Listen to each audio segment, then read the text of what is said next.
Salut tout le monde, c'est Antoine, député de l'Essonne. On est dans mon bureau à l'Assemblée nationale et je vais vous parler de la réforme de la retraite à 64 ans, vous dire comment s'est passé le premier examen de ce texte à l'Assemblée nationale parce que ça a déjà commencé en commission des affaires sociales. Je vais vous expliquer tout ça. C'est dans cette vidéo. On commence sans plus attendre. Allez, c'est parti.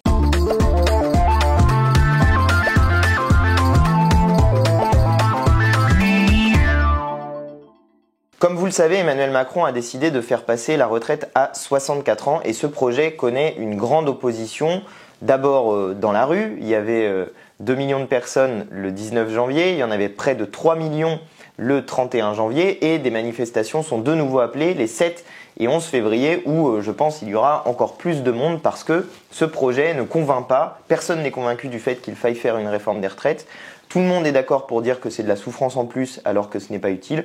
Donc Emmanuel Macron, à mon avis, a déjà perdu au minimum sur la bataille des idées. Le président de la République a décidé de faire passer cette réforme avec un outil un peu particulier. C'est un projet de loi de finances de la sécurité sociale rectificatif. Accrochez-vous, PLFSSR, projet de loi de finances de la sécurité sociale rectificatif, en utilisant l'article 47.1 de la Constitution qui lui permet de faire passer ce texte en 50 jours, qu'il y ait ou pas un vote de l'Assemblée. En réalité, à la fin, au bout des 50 jours, l'examen est terminé et le président de la République peut faire passer ça par ordonnance, c'est-à-dire qu'il décide unilatéralement comment faire cette réforme des retraites.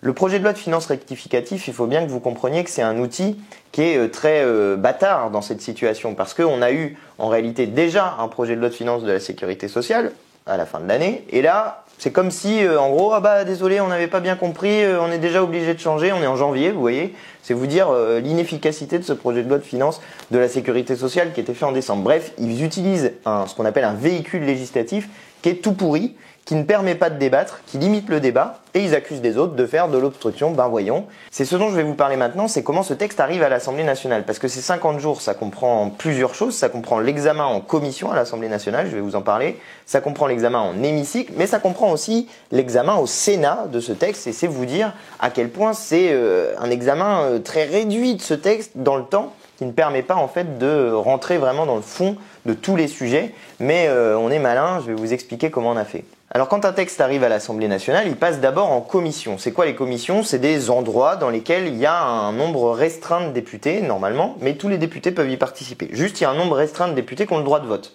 Et on respecte les rapports de force à l'Assemblée nationale globale. Par exemple, pour la commission des affaires sociales, qui était saisie de cette question de la réforme des retraites, eh bien les députés insoumis, ils ont 10 personnes qui ont le droit de vote sur les 75 députés qui sont membres de cette commission. Moi, normalement, je suis membre de la commission des lois qui s'occupe des questions de police et de sécurité, mais comme j'étais très présent dans ce moment-là, eh ben on m'a switché, on dit, je suis passé dans la commission des affaires sociales pour pouvoir avoir le droit de vote parce que j'étais en capacité de suivre l'ensemble de l'examen du texte du lundi 9h30 où ça a commencé jusqu'au mercredi 20h où ça s'est terminé, sachant que ça faisait 9h30 minuit tous les jours, en gros, pour vous donner l'idée un peu. C'était 28 jours de débat en 3 jours très rassemblés sur une petite période.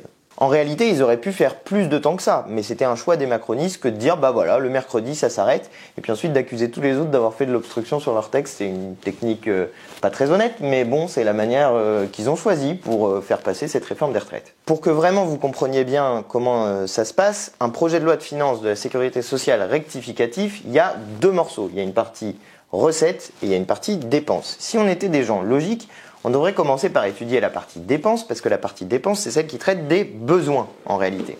Si on traitait les besoins d'abord, on dirait, bon, bah voilà, il y a besoin de tant de fric pour financer tous les trucs dont on a besoin, et puis après, on dirait, ah mais, pour financer ça, il faut qu'on fasse tant de recettes, et on mettrait en face de besoins des recettes associées. C'est pas du tout comme ça que fonctionne le système politique sur ces questions-là. En réalité, on commence par la partie recettes, et comme ça, après, on dit, bon, bah on attend. Donc voilà ce qu'on va faire avec ces recettes. C'est une manière illogique de fonctionner, vous le comprenez bien je pense avec ce que je viens de vous dire. Mais donc du coup on est obligé avec ce projet de loi de finances de commencer par la partie recettes et il se trouve que la partie où on repousse l'âge de départ à 64 ans, c'est au tout début de la partie dépenses. Vous allez me dire c'est bizarre parce que normalement on nous dit qu'on veut faire des économies avec cette réforme des retraites, donc pourquoi c'est dans la partie dépenses?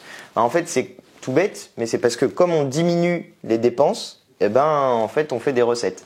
un peu compliqué, mais voilà l'idée. Et je vous l'ai dit, on est obligé de commencer par la partie recettes. Donc on commence par les articles 1 à 6, et puis à partir de l'article 7, commence la partie dépenses. Donc l'article 7, c'est le gros enjeu de ce projet de loi de finances de la sécurité sociale. C'est là où il y a le report de l'âge légal à 64 ans. Alors nous, les députés insoumis, on a déposé de nombreux amendements sur ce texte de la réforme des retraites pour pouvoir entrer dans le détail de ce sujet si cher à Emmanuel Macron, pour pouvoir en parler beaucoup et que ça avance lentement, disons, parce que notre objectif est de faire en sorte de bloquer ce texte à l'Assemblée nationale. On ne va pas se mentir. Les gens veulent que Emmanuel Macron retire ce texte. Nous voulons exactement la même chose, qu'Emmanuel Macron retire ce texte. Et nous ne voulons pas lui donner une légitimité parlementaire d'une quelconque manière que ce soit, qui permettrait à Emmanuel Macron ensuite de dire vous voyez, l'Assemblée a voté je ne sais quoi, etc. C'est pas notre objectif. Notre objectif, c'est d'argumenter, d'entrer dans le débat de fond. Et du coup, vous l'imaginez, nous on a fait beaucoup d'amendements sur la partie recettes, par la force des choses, parce que comme on nous dit que cette réforme est indispensable, que vraiment ça va être la catastrophe, nous on leur a dit, et non les amis, écoutez, il y a beaucoup d'autres manières de financer le système de retraite si vous avez envie, d'où la raison pour laquelle il y avait beaucoup d'amendements des Insoumis dans cette première partie, dans cette partie recettes, qui était celle donc sur laquelle on a débattu dans cette commission des affaires sociales. Alors les débats dans la commission des affaires sociales étaient très tendu, c'est le moins qu'on puisse dire, pour plusieurs raisons. La première d'entre elles, c'est que la salle était trop petite. Ça va vous paraître absurde, mais je vous assure que c'est vrai. Ils n'ont pas voulu changer la salle de la commission. En fait, comme c'est un texte qui intéresse beaucoup les députés, vous l'imaginez, c'est la retraite à 64 ans, c'est la guerre dans cette commission des affaires sociales. Donc comme ça intéresse beaucoup de députés, notamment les députés de gauche, il y a beaucoup de députés qui ne sont pas membres de la commission des affaires sociales qui sont venus dans la commission des affaires sociales, même s'ils n'ont pas le droit de vote, ils peuvent venir. N'importe quel député peut aller dans n'importe quelle commission pour assister au débat, participer au débat, mais juste parfois, il n'a pas le droit de vote dans cette commission, c'est ce que je vous expliquais au début de la vidéo. Donc, il y avait vraiment beaucoup de monde, notamment des députés de la NUPES, qui sont venus dans cette commission. Et du coup, on était un peu à l'étroit, quoi. C'est pas prévu pour accueillir autant de monde. Donc ça, mine de rien, il faut bien que vous vous imaginez, mais on est des êtres humains, donc quand on est tout comme ça, qu'il fait chaud dans la salle, qu'on reste pendant des plombes, etc., tout ça crée beaucoup de tensions nerveuses par la force des choses. Imaginez-vous dans la même situation. Donc comme on est dans un débat d'un texte en plus qui est technique et tout, ce simple fait-là qu'on soit tous serrés, déjà ça crée une ambiance. Mais par-dessus le marché, évidemment, les macronistes étaient un peu en difficulté sur ce texte, parce qu'à partir du moment où on a commencé à entrer dans l'argumentation, déjà eux, ils sont nuls dans leur argumentation. Je ne sais pas si vous avez vu la députée macroniste qui disait que les AESH, c'est-à-dire les personnes qui aident les enfants en situation de handicap à l'école, choisissaient ce métier par plaisir pour avoir les mercredis et les vacances scolaires, enfin de la folie, alors que c'est des gens qui sont payés 800 € par mois avec des temps partiels très compliqués et des tâches qui sont assez compliquées aussi à gérer, sans formation, sans statut, etc. Bon, bref, au fur et à mesure qu'ils argumentent, je mets des guillemets, ils sont en train d'argumenter en réalité contre ce projet de réforme des retraites, et du coup, les macronistes sont très tendus. Il y a plusieurs sujets sur lesquels vraiment c'est compliqué pour eux. Ils ont un mot à la bouche, c'est la valeur travail. La valeur travail, la valeur travail. Ils ont que ça à la bouche, ils nous parlent que de ça. Et ils refusent d'entendre la question de la pénibilité. Dès qu'on leur parle de la pénibilité du travail, dès qu'on leur dit mais écoutez, attendez, il y a des gens qui portent des charges lourdes, être caissière ou caissier par exemple, c'est porter 1 tonne dans une journée, voilà, donc vous vous cassez le dos. Être chauffeur de poids lourd, chauffeur de bus, chauffeur de taxi, c'est conduire toute la journée, vous vous cassez le dos. Être travailler dans la logistique, porter des charges, travailler dans les usines, se casser le dos parce que les choses sont trop lourdes, tout ça c'est de la pénibilité. Et quand on leur en parle, ils deviennent littéralement fous. Moi j'ai fait une intervention sur ce sujet-là et ça a hurlé dans la salle. On vous passe l'intervention et puis on revient juste après. Je profite de ce temps pour répondre à plusieurs personnes. À Madame Bonivard qui a parlé tout à l'heure du travail épanouissant. Effectivement, Madame Bonivard, on vous invite à aller porter des charges lourdes payées au SMIC et vous verrez si c'est épanouissant de se casser le dos pour un salaire de misère. Répondre à nos collègues aussi sur le travail. Parce que qui est paresseux finalement? Ce sont les... Oui, moi je l'ai fait, moi. Ouais. Vous voyez qu'ils sont très tendus quand on leur parle de ce sujet-là. C'est pas le seul cas où c'est arrivé, hein. C'est pas, je vous passe pas ça juste parce que c'est moi. Il y a plein de fois où c'est arrivé. Notamment notre députée Rachel Keke, à un moment donné, elle leur a dit mais vous avez jamais fait des ménages dans des hôtels, vous n'avez jamais poussé des chariots, parce que Rachel, avant d'être députée, elle travaillait dans un hôtel comme femme de ménage, et elle sait de quoi elle parle. Et quand elle leur dit ça, ils hurlent. Enfin, c'est la catastrophe. Tenez, regardez. Madame Kéké, vous avez la parole. Merci, Madame la Présidente. J'écoute tout à l'heure, de la part des macronistes et de la droite, des propos complètement graves. C'est qui méprise qui? Je pense que c'est vous. C'est ça la réalité. C'est vous qui méprisez le peuple, avec des mesures vides. C'est vous qui méprisez les seniors, les femmes, les handicapés. Nous demandons seulement des choses réelles, contrairement à vous. Nous allons sur le terrain. Et je viens de là, je suis la preuve vivante. Vous n'avez jamais fait le ménage? Non. Vous avez déjà fait 40 lits? Vous savez ce qu'on appelle dresser un lit? Vous avez déjà poussé un chariot? Non. Non, vous ne l'avez jamais fait. C'est pour ça que vous méprisez les gens. C'est pour ça que vous méprisez les gens. Vous n'avez jamais dressé un lit. Vous n'avez jamais fait 40 chambres. Vous n'avez jamais travaillé dans un hôtel, ni dans un bâtiment, ni d'être agent de sécurité. C'est pour ça que vous méprisez les gens. Madame Kéké, personne ne méprise personne. Ah si. Parce que depuis tout à l'heure, voilà. Nous demandons la protection des salariés, surtout les seniors et les femmes. Très bien, Madame Kéké. Je n'ai pas encore fini. Pourquoi vous me coupez? Voilà. On vient de là, on vous parle. Je viens de là, je suis la preuve vivante. Donc quand nous parlons, il faut écouter ce qu'on dit. Qui a déjà fait 40 lits? Qui est déjà allé dans un hôtel, sa bien tenue de travail, pousser un chariot? Personne. Et alors il y a un autre truc qui les rend complètement fous, c'est quand on leur dit qu'il faut faire contribuer le capital, faire contribuer les actionnaires qui s'engraissent, qui s'enrichissent sur notre dos. Là vraiment, ils en peuvent plus. Et particulièrement, quand on parle des milliardaires, des grands patrons qui accumulent de l'argent, là c'est pareil, pour eux c'est des génies, des gens brillants, merci les grands patrons, merci les milliardaires, vraiment qu'est-ce qu'on ferait sans vous, dans quelle situation serait la France si jamais vous n'étiez pas là? Et quand on leur dit l'inverse, quand on leur dit bah non en fait on pourrait très bien faire sans les milliardaires, ça serait même mieux sans les milliardaires, ou alors on pourrait les faire contribuer au minimum, juste y participer un tout petit peu, bah là c'est pareil, ils deviennent fous, ils explosent, regardez ce qui s'est passé, enfin, j'ai parlé de Bernard Arnault. Je veux revenir sur plusieurs choses parce que quand même, quand je vous entends parler de Bernard Arnault comme d'un type formidable, j'ai envie de vous dire, allez voir les ouvrières de Poix du Nord. Allez voir ces 142 femmes dont il a fermé l'entreprise pour délocaliser en Pologne la fabrication des costumes Kenzo. Ça coûtait 100 € à fabriquer en France, ça coûtait 30 € à fabriquer en Pologne. Et pour son profit personnel, oui, monsieur Bernard Arnault a détruit la vie de 142 femmes, de 142 familles. Et monsieur Bernard Arnault, quand vous parlez de la valeur travail, quand vous nous dites la valeur travail, vous n'avez que ce mot-là à la bouche, mais le travail de qui? Des gens détruisent le travail des autres pour leur profit personnel, voilà ce que je voulais vous dire. Il faut dire que cette partie sur le financement de notre système de retraite, ça les agace beaucoup parce que si on fait la démonstration qu'il y a d'autres méthodes de financement que celle de rallonger la durée du travail et que de repousser l'âge de départ en retraite à 64 ans, bah, leur réforme n'a plus lieu d'être. Et donc ils sont très embêtés par le fait que nous, on propose de nombreuses manières pour financer le système de retraite. Je vous en donne une, par exemple, on en a défendu plusieurs, mais là je vous en donne une. Il s'agissait de faire passer un impôt sur les entreprises de, accrochez-vous parce que c'est confiscatoire, cet impôt sur les entreprises, de 0,016% à 0,032%. Allez, je vous passe l'interv et puis on se retrouve après.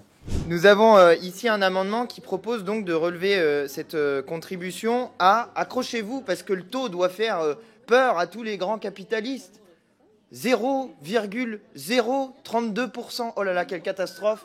Une imposition scandaleuse qui va sans doute ruiner nos entreprises.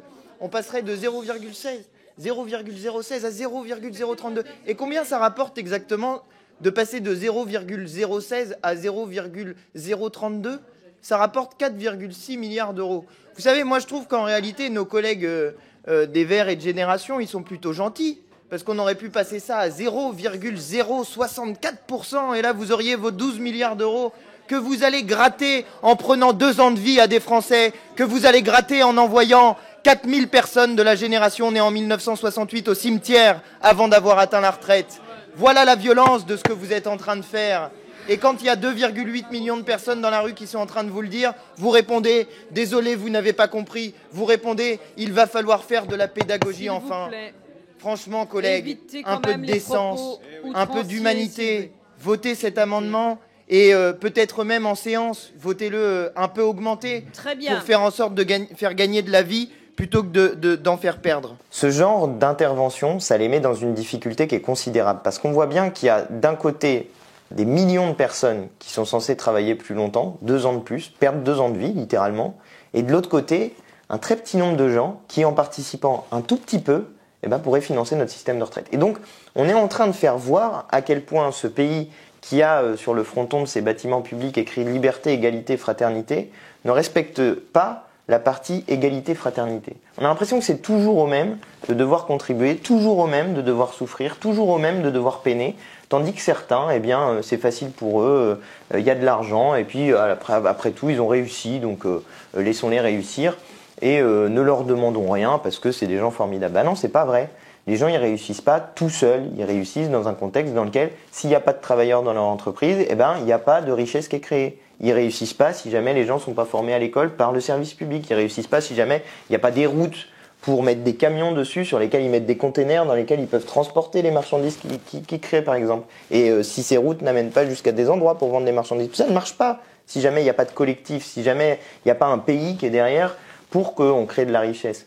Donc c'est ça qu'on est en train de leur dire. Et nous on est en train de leur dire mais il faut que vous contribuiez un tout petit peu. Voilà, pas plus, juste pour éviter de la souffrance humaine. C'est tout ce qu'on dit. Donc évidemment, les macronistes, ils sont comme ça, quoi. Ils sont perdus, ils savent pas quoi dire pour défendre un système qui est aussi absurde, aussi injuste. D'ailleurs, tenez, il y a un député macroniste qui l'a dit tel quel. Il a dit « Ouais, c'est injuste, mais je vais voter ce texte sans état d'âme. » Incroyable. Je vous passe la vidéo. Alors permettez-moi de redire pourquoi moi je vote cette réforme sans état d'âme, avec les 2 mesures les plus impopulaires qui ne sont pas justes.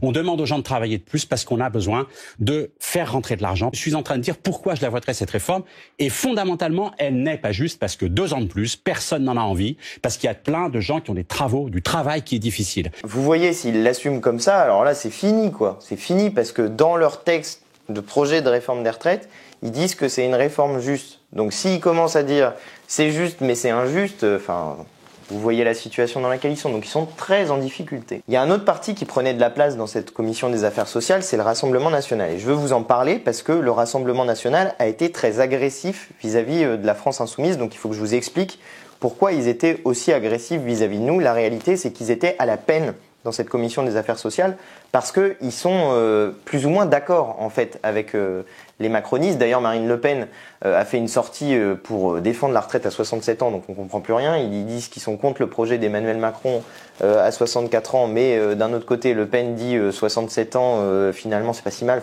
Tout ça n'est plus très clair. Par ailleurs, ils étaient très absents dans la commission des finances de l'Assemblée nationale, qui elle aussi a eu à juger de ce texte de la réforme des retraites. Et donc, on ne peut pas compter sur eux d'une manière ou d'une autre pour être présents et pour voter contre les textes d'Emmanuel Macron. Et d'ailleurs, ils en ont fait la démonstration dans cette commission des affaires sociales. Et c'est justement ce dont je veux vous parler parce que ils ont été très offensifs uniquement vis-à-vis des insoumis. Ou disons principalement vis-à-vis des insoumis. Ils tapaient pas Emmanuel Macron. Ils n'étaient pas en train de dire votre réforme, elle sert à rien. Ils étaient en train de dire pour beaucoup, les insoumis, vous nous faites perdre du temps. Et d'une certaine manière, ils parlent comme les macronistes.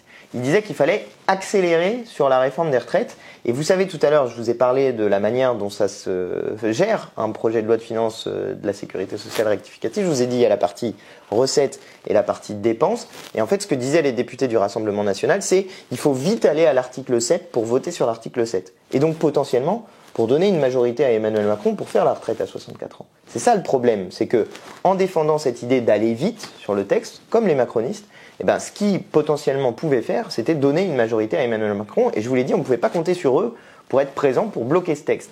Et d'ailleurs, ils en ont fait la démonstration précisément dans la partie recettes, sur l'article 2. C'est ce que je vais vous expliquer maintenant, parce que c'est un peu compliqué.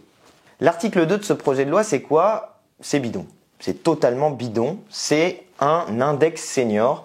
Je vous explique très rapidement de quoi il s'agit. En gros, le gouvernement dit « Ah, mais il y a un problème avec l'embauche des seniors, l'emploi des seniors, ils sont trop mis sur la touche, etc. » Donc on va créer un index pour les seniors que les entreprises de plus de 300 salariés vont devoir rendre public. Ils rendent public cet index qui dit combien de seniors ils embauchent, en gros. Et si jamais ils ne rendent pas public cet index, alors là, ils vont avoir une pénalité de 1%. Voilà, c'est ça, 1% maximum la pénalité. Donc, comprenez bien, les entreprises ne sont pas pénalisées si jamais elles n'embauchent pas assez de seniors.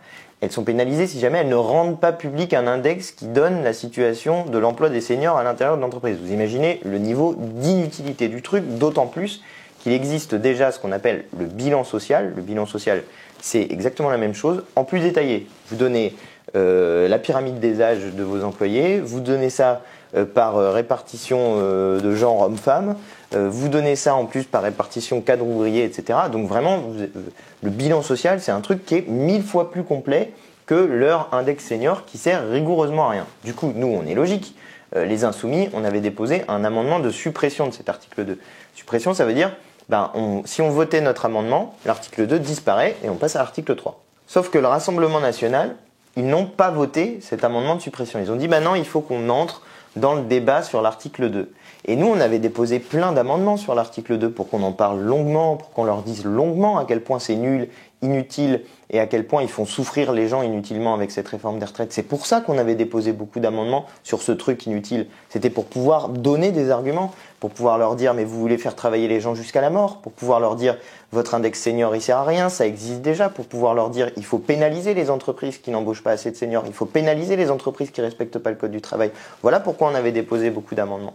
Et au bout d'un moment, le Rassemblement national s'est mis à hurler, à dire ah mais il faut qu'on passe à autre chose, il faut qu'on accélère, il faut qu'on avance sur ce texte, eux-mêmes qui n'avaient pas voté l'article 2. Et c'est justement ce que je leur ai rappelé dans une intervention que j'ai faite dans cette commission pour leur dire à quel point ils étaient à la ramasse. Regardez ça. Simplement pour redire à nos collègues du Rassemblement national, je ne sais combien de fois nous avons dû leur dire que s'ils voulaient que nous avançassions plus vite sur l'article 2, il fallait tout simplement voter l'amendement de suppression que nous avons proposé hier. Alors, de deux choses l'une, soit nos collègues du Rassemblement national ne suivent pas l'examen du texte, sont à la ramasse, ce qui me semble le plus probable. Option 2, ils se prévalent de turpitude, c'est-à-dire ils ne votent pas, puis ensuite ils se plaignent du fait qu'il y a un débat. Enfin, vraiment, ça commence à être très fatigant. Si vous n'avez pas envie de travailler dans cette commission, partez, enfin faites autre chose, quoi. Allez vous promener. En réalité, c'est normal que le Rassemblement national soit aussi complice avec la Macronie parce que je vous ai parlé de toutes les méthodes alternatives de financement qu'on a proposées dans cette réforme des retraites. Eh bien, justement, sur toutes ces réformes de financement, le Rassemblement national soit s'est opposé au fait qu'on fasse contribuer les actionnaires, qu'on fasse contribuer les plus riches, soit s'est abstenu. Mais rarement, voire jamais, je n'ai pas tout leur vote en tête, ils ont voté pour les mesures alternatives de financement qu'on proposait. Tenez, par exemple, moi j'ai été très surpris d'une des mesures qu'on proposait qui était d'imposer les machines. Vous savez, les machines, par exemple, les caisses automatiques dans les supermarchés, ça détruit des emplois. Ça enlève de la pénibilité, mais ça détruit des emplois. Et donc, comme ça détruit des emplois, on pourrait se dire, on fait contribuer les machines.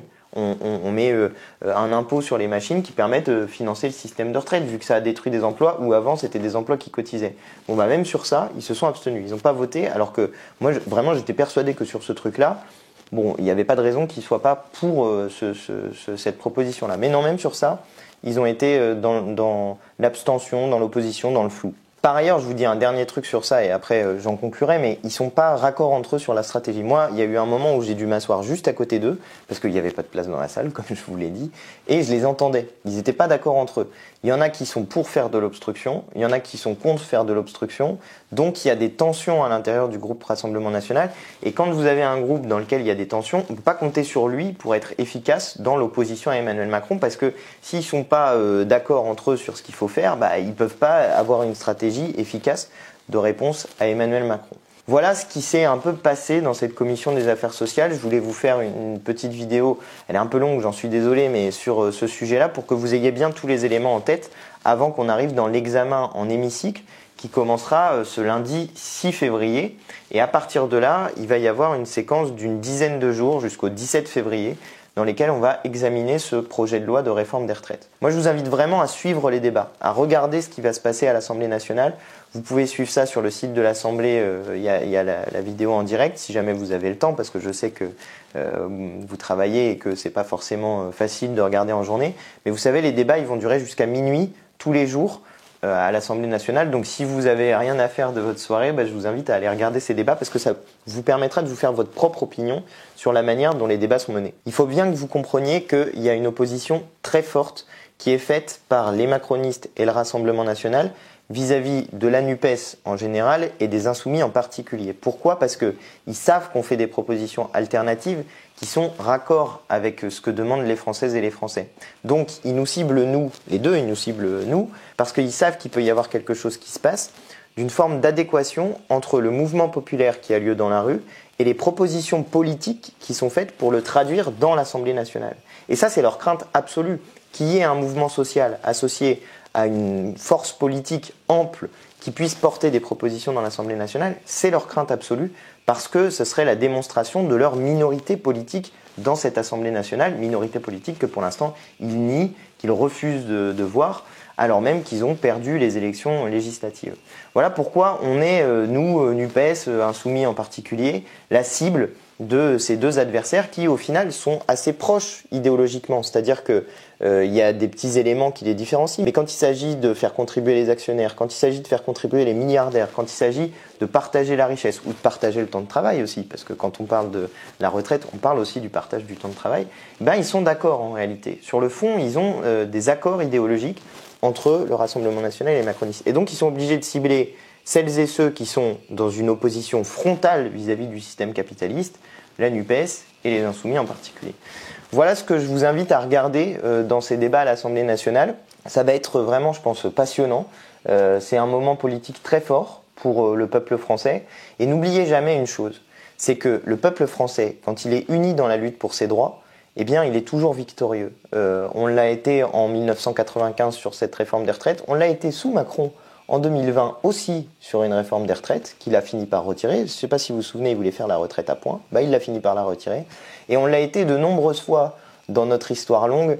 Je ne vous rappellerai pas toutes les révolutions, mais il y en a une ici, la révolution de 1848. Bref, on a été plusieurs fois victorieux dans notre histoire. Et c'est par là que je veux finir cette vidéo. Une des raisons pour lesquelles il est impossible pour nous de s'associer avec le Rassemblement national, comme je l'entends parfois, eh bien, c'est que le Rassemblement national divise le peuple français en instillant des choses comme la haine de l'autre vis-à-vis de sa couleur de peau, vis-à-vis de sa religion, surtout vis-à-vis de la religion, même si c'est une manière de désigner, on va le dire très clairement, les Noirs et les Arabes sans le dire, en disant c'est les musulmans. Eh bien, cette manière-là de diviser le peuple français, elle est inefficace pour obtenir des victoires contre le capitalisme. Parce que quand on obtient des victoires, c'est parce qu'on est unis, c'est parce qu'on est nombreux. C'est parce qu'on est soudés sur les objectifs politiques et qu'on ne regarde pas si celui qui est juste à côté gagne un petit peu moins ou si sa couleur de peau, je ne sais pas laquelle c'est. On gagne quand on est unis en tant que peuple français pour défendre nos droits. Et c'est précisément ce qu'on arrive à faire en ce moment. On arrive à être unis, quels que soient les syndicats, vous voyez qu'il y a une unité syndicale. On arrive à être unis, quels que soient nos partis politiques, quand on est de gauche. On est tous unis dans une bataille simple. Faire reculer Macron, le faire retirer la réforme de la retraite à 64 ans. Tant qu'on reste sur cette ligne d'action, sur ce mot d'ordre-là, retrait du projet de loi, eh bien, on peut gagner parce que le peuple français, quand il est soudé, quand il est uni, avec un objectif clair, il est invincible. Ça s'est toujours passé comme ça dans notre histoire et je pense que 2023 peut être une nouvelle étape de cette belle histoire de France. Voilà ce que je voulais vous dire dans cette vidéo, j'espère qu'elle vous a plu. Je vous invite à vous abonner à ma chaîne en n'oubliant pas de cliquer sur la petite cloche si c'est le cas. Je vous invite aussi à partager cette vidéo sur les réseaux sociaux parce que ça peut intéresser d'autres gens. Et puis n'hésitez pas à me dire ce que vous en avez pensé dans les commentaires, je les lis toujours, ça m'intéresse beaucoup, donc n'hésitez pas. Et moi en attendant, je vous dis à très bientôt pour de nouvelles vidéos. Allez, salut!